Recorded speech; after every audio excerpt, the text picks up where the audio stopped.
В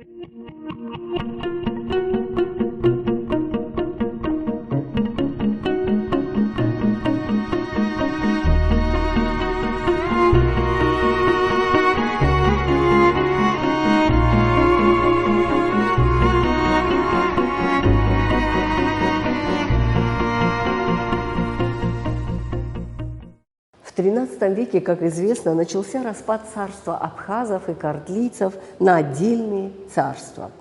И в этот период на арену истории выходят генуэзцы. Они ринулись на побережье Черного моря в поисках сырья для своих процветающих ремесел и обосновали массу факторий. Брали все, что попадалось на глаза, увозили сырье, привозили оружие, соль. И все бы ничего, если бы не увлеклись работорговлей. Увозили так много абхазских рабов, что еще несколько столетий в Генуе процветала абхазская диаспора.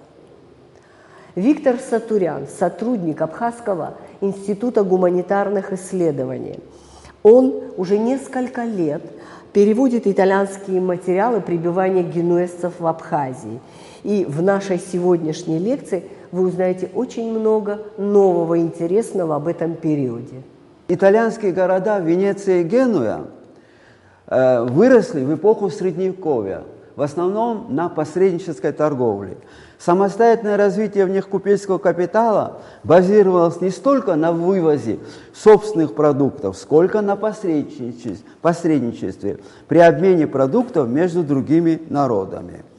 Главный барыш им приносили эксплуатация и прямой грабеж отсталых народов.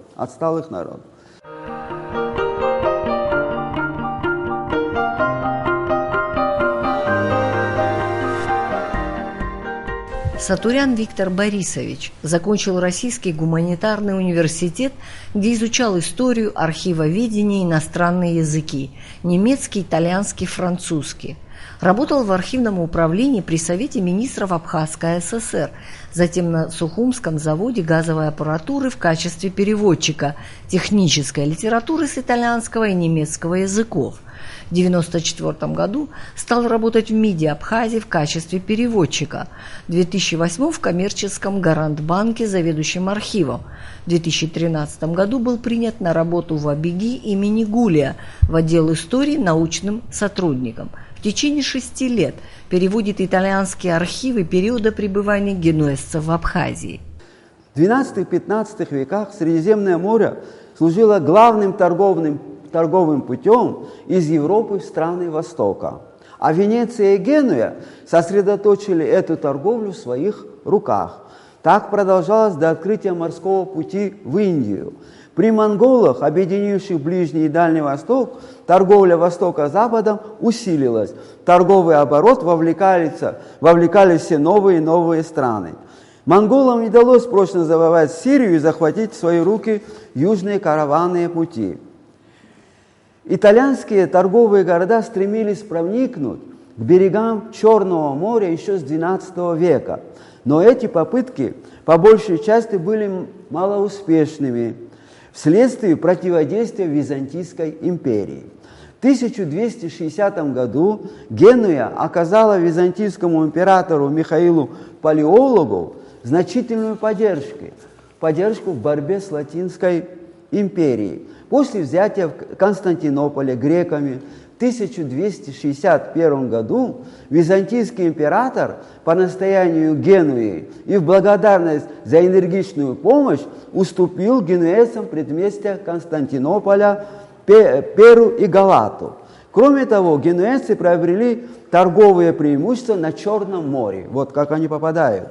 Венецианцам запретили посещать это море, исключение сделали только для пизанцев, которые были менее опасными конкурентами для генуэзцев. Флаг Генуи получил доступ во все гавани Византии. За это Генуя должна была поддерживать греческого императора против его врагов. Договор в Нимфеи 1261 года, разрешивший генуэзцам проход через проливы, открывал перед ними широкие перспективы. Генуя на время сделалась первой торговой державой. как в Европе, так и на Черном море. Проникнув на Черное море, генуэзцы обратили особое внимание на его восточную часть, включительно Абхазию.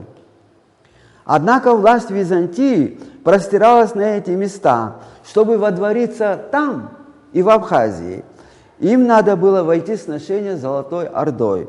Крым тоже составлял часть. Значит, в 1260 году Мангу-хан дал разрешение генуэзцам основать колонию Кафу. Кафа упоминается здесь, потому что Кафа была главной генуэзской факторией на Черном море. Оттуда было руководство колониями, которое, хотя и существовало до того, но было незначительным и малопосещаемым пунктом. С тех пор Кафа сделалась главным складочным местом для генуэзской торговли на Черном море. Генуя в своей коммерции опиралась не столько на обширный колониальный домен, сколько на сеть разбросанных по всему миру факторий. Генуэзцы так были известны на рынках Европы и Ближнего Востока, что средневековая пословица гласила: «Генуэзец значит купец».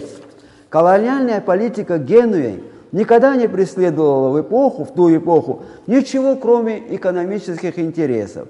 Генуэзская община не искала в ливантийских городах, в ливантийских странах в XIII веке ни завоеваний, ни территориальных аннексий.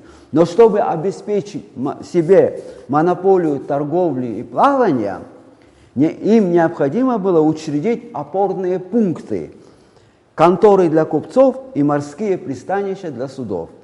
Разумеется, генуэзские колонизаторы великолепно учитывали тогдашнюю ситуацию.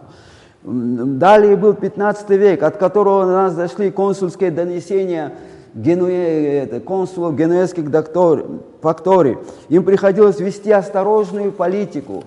Феодальная Турция постепенно продвигалась на запад, и захватившая в 1453 году Константинополь снизила действия генуэзцев и грозила уничтожить их колонии.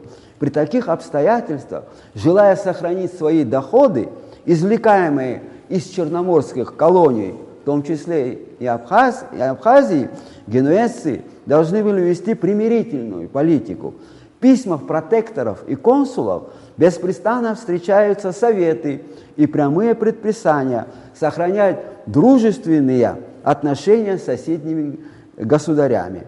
Уже во второй половине XIII века Севастополь, сегодняшний Сухум, посещается генуэзскими купцами, которые уже соорудили там товарный склад, он назывался Фондако. Из архивных документальных материалов итальянских мы узнаем, что с XIII века, после того, как они устроились на побережье Абхазии, генуэзцы поддерживали ежедневные контакты с местным населением, то есть с абхазами, которые занимали центральную часть Кавказского побережья. Сухумская бухта – одна из лучших в Восточном Причерноморье. Мысами она защищена от ветров с запада и с юга, а горами и с востока. Это давало преимущество городу по сравнению с соседними портами, скажем, Фасо, Ловати, Батум, давало преимущество. Население Севастополя было, как и в других городах Причерноморья, в то время этнически пестрым. Наряду с греками и абхазами в нем было много евреев, часть которых проповедовала православие или католичество. Как и в большинстве других городов юго-восточного Черноморья, появление генуэзских купцов в Севастополе относится к 80-м годам XIII века. Дата основания консульства в Севастополе неизвестна. В аналах итальянца Джустиниани отмечено, что генуэзцы основали в Севастополе факторию по договору с местным правителем. В товарном складе Фондако еще в 1280 году составлял нотариальные акты нотариус из Генуи. В середине XIV века в Севастополе существовало генское консульство. Срок пребывания в должности генуэзского ограничивался 1 годом. Вот видите, как бы считалось горячей точкой. Консул не соглашался работать на своей должности больше 1 года. В Севастополе находился также католический священник Пьетро. Этот католический священник в одном из своих писем, отправленных из Севастополя, Сухум, свидетельствовал о том, что в этом городе даже существовала католическая епархия. В другом письме, отправленном в 1330 году, он жаловался на притеснение, которым подвергалась его католическая община со стороны восточных христиан. Латинская епархия просуществовала в Севастополе до последних дней существования итальянской фактории. Список ее представителей охватывает период времени с 1318 года по 1472 год. Генуэзская фактория в Севастополе, Сухуме, имела типичный, но не очень разветвленный штат официалов, чиновников. Массария, который вел экономические дела, который вел приходно-расходные книги, которые вот сейчас, в настоящее время, все хранятся в Генуэзском государственном архиве. Нотариуса, писца, скриба по латыни, судебного исполнителя и переводчика. В фактории был военный отряд, так как в XV веке генуэзцы имели в ней в фактории собственный замок. Французский исследователь Мишель Баллар в своих научных трудах упоминает, что в 1368 году в Севастополе находились в обращении мелкие серебряные монеты, которые, без всякого сомнения, были отчеканены на местном монетном дворе. Наряду с аспрами в генуэзской колонии на Черном море имели хождение и другие монеты, сомы, которые вначале представляли собой куски серебра. На основании ознакомления с одним из архивных итальянских документальных материалов можно сделать вывод, что в Севастополе в XIV веке функционировала обменная банковская контора. Вот есть документ нотариальный, по которому некий итальянский купец хотел привезти сюда имущество Бартоломео Вилано из Сестри. Имущество, которое он приобрел на аукционе в Кафе, Феодосии. В это все входил также абхазский раб по имени Теодоло. Да, тут надо заметить, что генуэзцы, завладев рабами, давали им свои имена. Они давали им латинские имена. Значит, мужчин они называли Теодоло, Пьетро, все были Джованни, Джованнино, Лазарино, все были итальянские имена. Женщин называли Мария, Петрина и так далее. Все были итальянские имена. Так вот, значит, он хотел привезти в Севастополь, значит, приобретенное им имущество на аукционе в Кафе и раба по национальности абхаза Теодоло хотел привезти сюда. Но оказалось, что у этого имущества оказался куратор, попечитель, опекун, который заявил о том, что он хочет вернуть обратно это имущество и раба себе. Значит, ему было сделано заявление юридическое, что он сможет вернуть все это по прибытию корабля в Севастополе, в Сухум, но при условии, если он заплатит владельцу там уже в деньгах, имеющих хождение в Севастополе, то есть в серебряных севастопольских аспрах. То есть это явно показывает на то, что в Сухуме, в Севастополе в 1344 году функционировала обменная банковская контора. Вот, значит, наряду мы увидим, что какой был у генуэзцев, какой был аппарат в то время в Севастополе. Были чиновники, писцы, переводчики, судебные исполнители. Были переводчики, действительно, которые знали местные языки. Была католическая епархия, был монетный двор, чеканились монеты. Действительно, так и называли севастопольские аспры, причем они были серебряные. Вот. Значит, в первое время пребывания здесь генуэзцев отношения были на уровне экономическом. Шла торговля, купцы извлекали большие пошлины из этого, таможня работала.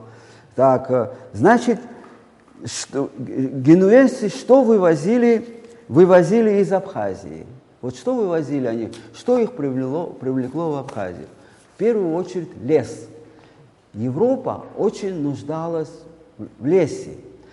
В Генуе был один из самых крупнейших в том мира морских арсеналов вместе с верфью. Там строились корабли. Постоянно нужен был лес в крупных размерах. В Абхазии было много леса, причем ценных пород. Красное дерево, самшит, бук, тис, который шел на строительство кораблей.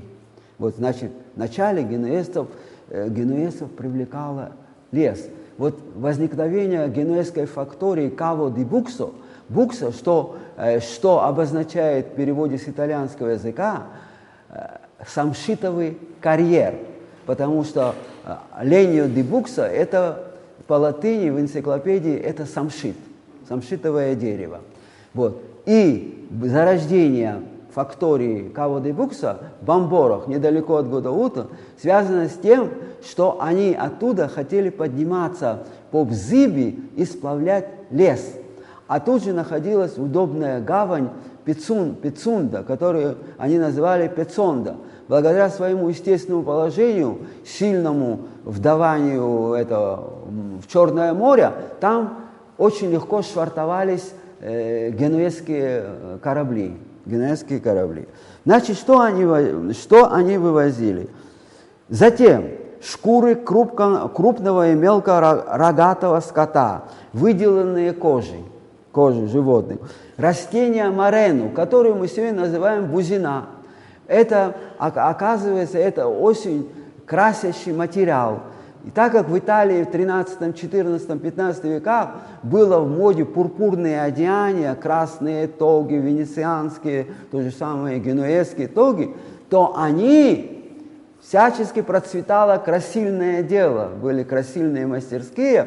И вот бузина являлась одним из компонентов, необходимых для произведения покраски материала в красный цвет. Морена, они ее называют так. Шерсть вывозили, полотно, хлопчатник, воск. В то время не было электричества, а Западная Европа была вся в монастырях, в соборах и так далее. Воск был очень дорогостоящим материалом, который генуэзцы охотно вывозили из Абхазии. Генуэзцы вывозили также мед, руду, содержащую серебро. В верховьях рек в Абхазии в то время находилась руда, в которой было серебро. Это относится к верховью Гумисты, Бзиби. Вот, они поднимались. В поисках этой руды генуэзцы поднимались по верховьям рек. Они вывозили из Абхазии большие количества ценных пород деревьев. Самшит, буктис вывозили также рыбу. Кроме всего вышеуказанного, они вывозили людей. При исследовании архивных итальянских документальных материалов мы получаем представление об отдельных генуэзских колониях на Западном Кавказе, в том числе и Абхазии, и находим некоторые сведения о ввозе товаров в Абхазию. Что же возили генуэзцы в Абхазию? Генуэзцы возили в Абхазию соль, хлопчатные ткани, хлопок, сырет, рис, мыло, ладан, горчицу, имбирь, материю и итальянские бакказини, простые ткани для рубашек, букерами, легкую дорогую ткань, вроде муслина, ковры, лезвия сабель без гравировки, гербы и различные эскизы. Вот в Европе были в моде вот это гербы, геральдика. Были разные гербы для городов и так далее. Они вызывали такой зрительный интерес. Общий объем, да, значит, вначале торговля шла очень удачно. Общий объем товарооборота генуэзской фактории Севастополь, реконструируемого минимальных цифров по суммам откупа налогов на торговлю составляла в 1373 году 12 тысяч сомов в год. Сомы были серебряные и была очень ценная валюта. Помимо вышеназванных факторий, на побережье Абхазии существовали и другие небольшие генуэзские фактории или якорные стоянки, обеспечивающие торговлю. Например, Никифора, близ Нового Афона, Каво-де-Букса, возле Гудаут, Каво-Зизиба, возле Адзюбж. Вот итальянцы, в итальянском языке невозможно сказать слово «адзюбжа». Итальянцы, слышав выражение «адзюбжа», назвали его «зизиба». Каво-Зизиба. Значит, там оттуда вывозили глину. Там был глиняный карьер для гончарных дел. Вот и так. Значит так. Авогазия, близ Гигрипша, была, значит, у них фактория, на которую называли Авогазия, то есть Абхазка или Абхазия. Так. Тамыш называли Сан-Томазо. И возле Гала, 12 километров южнее в сторону моря, была у них колония, фактория Сант-Анджело, Святой Ангел. Там у них была епархия, был собор, была церковь. Все эти места были отмечены на их навигационных картах и порталанах. Особое место предпринимательской деятельности итальянского купечества при Черноморье занимала работорговля. Центрами продажи, контролирующими магистральные пути торговли, были Тана на Азовском море и Севастополь на Черном море Сухом. Ближе всех расположенные к основным источникам поступления рабов. И если в целом в черноморской торговле того времени явно преобладали татарские рабы, то затем шли, уступая им по численности, рабы кавказского происхождения. Черкесы, осетины, абхазы, мингрелы, греки и славяне. Часть рабов оставалась в черноморских городах, колониях. Большая же часть направлялась в Египет и в другие мусульманские страны. Начало работорговли Генуи на Черном море относится к XIII веку. Торговля рабами развивалась быстрыми темпами, будучи необычайно выгодной для генуэзцев. А международное значение торговли рабами в бассейне Черного моря можно судить по следующему факту. В 1424 году, когда султан Египта после того, как он предпринял войну против царя Кипра, победил его и взял в плен, то между всех требований, предъявленных ему генуэзцев в счет возмещения потерь, вызванных этой войной, там было также и такое требование: для возмещения нам потерь, понесенных нашими купцами, выплатить нам денежную сумму в размере 60 тысяч золотых дукатов, которые были определены как цена за рабов, прибывших из Кафы. Правда, генуэзское законодательство запрещало переводить рабов на кораблях, но они стали обходить законы. То есть генуэзцы из мирных торговцев перешли в рабовладельцы, в работорговцы. Вот этот момент, что в начале XIV века генуэзцы стали активными работорговлями. Эту работорговлю, занявшись работорговлей, они стали получать бешеную прибыль, и уже их нельзя было остановить. В Геную рабы направлялись сотнями и тысячами, и тамошние рынки всегда были полными.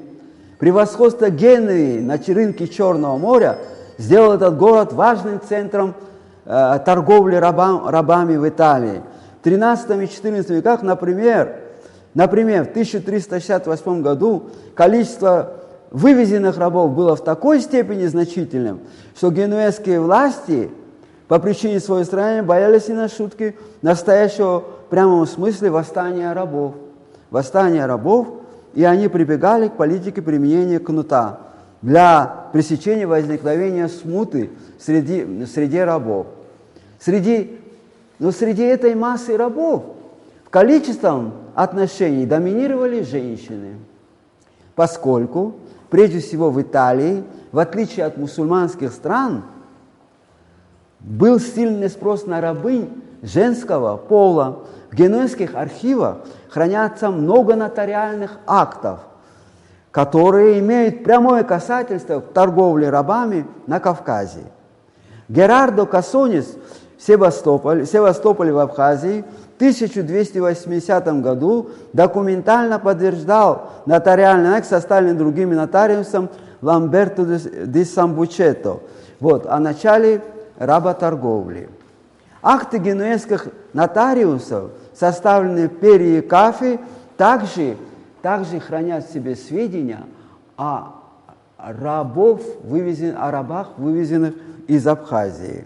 Что мне очень интересно, все эти документы, которые нам указывают на то, что основная масса документов хранится в Генуэзском государственном архиве, потому что отсылались туда годовые отчеты консулов.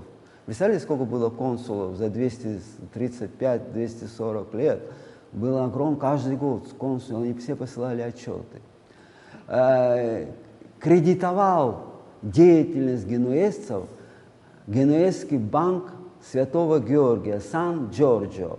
Значит, все отчетные документы бухгалтера финансового характера отсылались на кораблях в Банк Святого Георгия. В Банке Святого Георгия хранится архив, в котором хранятся все эти документы, описывающие ежедневную жизнь Абхазии, контакт консулов с правителями Абхазии.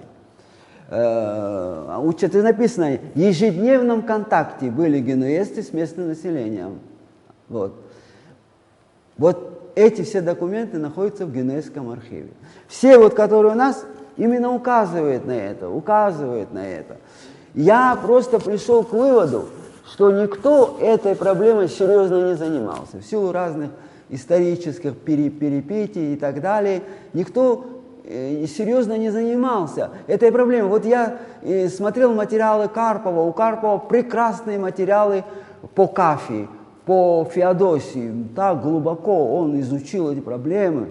Он издал колоссальные книги, объемные, итальянская торговля в 13-15 веках. Но в основном там указывается Кафа. Севастополь указывается как просто, знаете, как компаньон в этом плане. Севастополь находился в то время на очень важном положении. Здесь рядом крупнейшая фактория была Трабзон, Севастополь, Трабзон, Кафа, Константинополь. Это было движение сильнейшее экономическое, торговое движение было. И рабы сначала вывозились в Кафу, там они собирались, как говорится, классифицировались и отправлялись в Константинополь. Оттуда они отправлялись уже в Геную на рынок рабов. Представляете, не только в Геную, на греческие острова, Хиос, Лесбос, туда отправлялись, тоже были центры работорговли. Была Кандия на Кипре, была на Крите, на острове Крита была Кандия, крупнейший промежуточный центр работорговли. Самое интересное, знаете, что из этих документов, у меня интересно, что работорговля продолжалась до 1499 года. И итальянский исследователь в то время,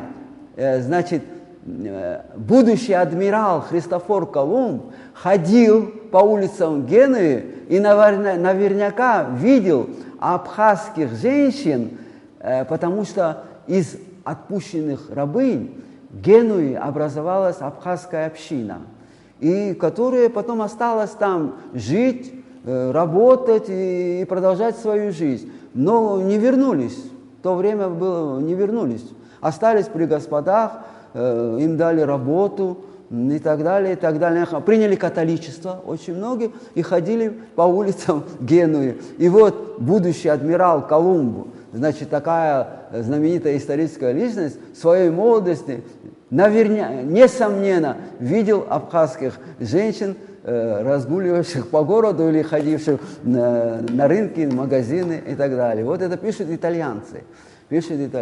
Вот такого характера. Значит, мы страдаем тем, что у нас нет того объема документа, который нам необходим для создания полной картины.